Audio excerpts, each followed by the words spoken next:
का जो दिन था वो सच में समथिंग डिफरेंट और शानदार एक्सपीरियंस वाला रहा।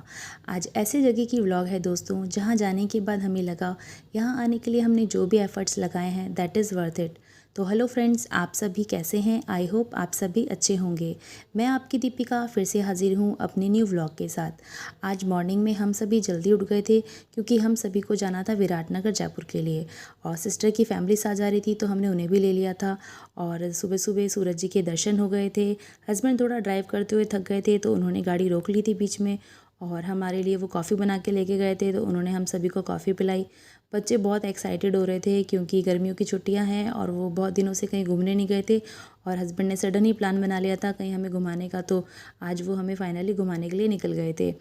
फिर वो थोड़ा सा अपनी सवारी को साफ़ करने लगे थे क्योंकि उन्हें तो मौका चाहिए था अपनी गाड़ी को साफ़ करने का। फिर हम लोग आगे के सफ़र के लिए निकले। बच्चों ने खूब इन्जॉय किया और रास्ते भर वो बहुत इन्जॉय करते हुए गए।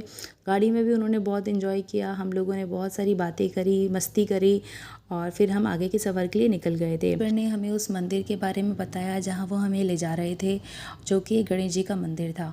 और उन्होंने ये भी बताया कि विराटनगर में कुल्फ़ी बहुत फेमस है। फिर उन्होंने रास्ते में गाड़ी रोकी और विराटनगर की फ़ेमस कुल्फ़ी हम लोगों के लिए लेकर आए। हम लोगों ने कुल्फ़ी खाई और हम आगे के सफ़र के लिए निकल गए थे।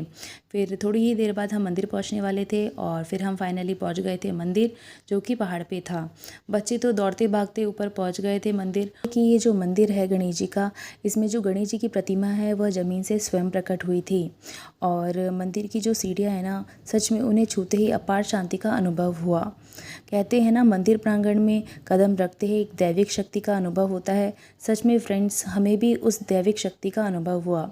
मंदिर में गणेश जी की प्रतिमा इतनी अद्भुत और अनोखी थी कि उसे देखकर दिल खुश हो गया और अपार शांति का अनुभव हुआ। विराटनगर का ये गणेश जी का मंदिर महाभारत काल और पांडवों के अज्ञातवास से जुड़ा हुआ है। इसे इतिहास, आस्था, प्रकृति का संगम माना जाता है। मान्यता है कि महाभारत काल में पांडवों ने 13वें वर्ष का अज्ञातवास राजा विराट की इस नगरी में बिताया था, और यह भी कहा जाता है कि इसकी स्थापना पांडवों द्वारा की गई थी। यह मंदिर अरावली की सुंदर पहाड़ियों के बीच है, तभी तो यह मंदिर अपनी प्राचीन मान्यताओं और ऐतिहासिक साक्ष्यों को अपने खुद में समेटे होने के कारण यह स्थान श्रद्धालुओं, पर्यटकों के लिए आकर्षण का केंद्र है। पंडित जी ने हमें इसके मंदिर के इतिहास के बारे में बहुत अच्छे से बताया, और हम सभी का टीका करके हम लोगों को इस मंदिर की जो दीवारों पे कलाकृति थी उसके बारे में बताया। सच में फ्रेंड्स, वह कलाकृति इतनी अनोखी थी। कुछ दूरी पर बालाजी का स्थान था, जिन्हें मनोकामना पूर्ण बालाजी माना जाता है। हम लोग भी मंदिर के ऊपर उस बालाजी के मंदिर के दर्शन करने के लिए गए थे। वहाँ से जब देखा तो मंदिर का व्यू इतना शानदार था। फिर हम लोगों ने काफ़ी पिक्स क्लिक करी, वीडियोस बनाई, और हम लोगों ने काफ़ी इन्जॉय किया। बच्चे तो वहाँ पर खेलने लग गए थे। थोड़ी सी चढ़ाई पर था तो थोड़ा सा दिक्कत भी हो रही थी क्योंकि ना चट्टानें थी, चट्टानों पे भी चलना पड़ रहा था, और रास्ता थोड़ा सा सही नहीं था, तो बच्चों का थोड़ा सा डर लग रहा था गिरने का। पर बच्चे तो शैतान हैं, तो बच्चे तो शैतानी करने लग जाते हैं, कहीं भी उन्हें मौका मिलना चाहिए। फिर वो लोग शैतानी कर रहे थे तो मैंने हस्बैंड को बोला कि दर्शन करने के बाद जल्दी नीचे चलते, तो हमने दर्शन कर लिए थे। फिर हस्बैंड ने बच्चों को ध्यान से नीचे उतारा, और मेरा तो मन ही नहीं कर रहा था वहाँ से नीचे आने का मंदिर से, क्योंकि व्यू इतना शानदार था। तो मैं तो वीडियो शूट करने में लग गई थी।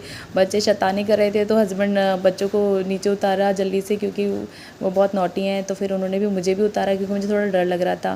फिर हम घर के लिए निकल गए थे क्योंकि गर्मी बहुत ज़्यादा थी। तो ये था हमारा आज का मिनी ब्लॉग। तो आपको अच्छा लगा हो तो लाइक करना, सब्सक्राइब करना और ढेर सारे कमेंट करना। Thank you friends.